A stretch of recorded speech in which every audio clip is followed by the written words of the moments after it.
Ngikhuluma lo bhuti kaLista. Yebo.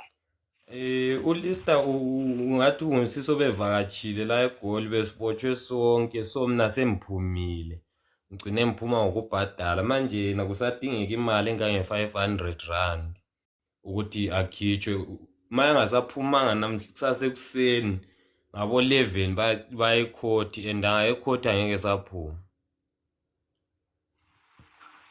Uhambe nini kade eGoli?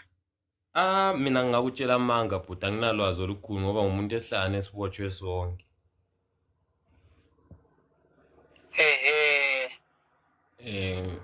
Ngathi umuntu ubevakatshele ku-boyfriend.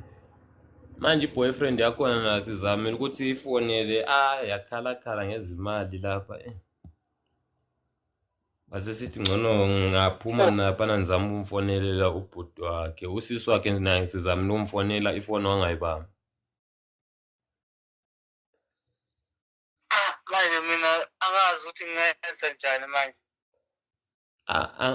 Lapha nami bhuti and kuzoba nzima ukuthi umthole efonini vele. Manje inkinga ukuthi manje minemali kade ezishuwa angazithola imali inyanga mayikaphela ukuthi ngathola imali ukuthi ngimthumeze. Ngifisa ukuthi ngabe kulo muntu ongabe le mali khonapho emnike imthumezele mina inyanga ingaphela. Alright but khona kunzima uyabona ngoba lapha eMzansi anti uyakwazi ukuthi kunjani lapha and angavela evalelwa sokunzima 6 months ephakathi. Manje indlela kubuhlungu ngayo Ngiyadlala bhuti wami usenguprank ungagali ngiyadlala. Silive la ku TikTok prank.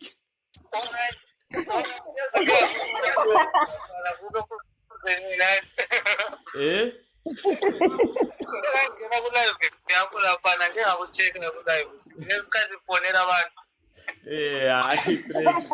Awawari shape.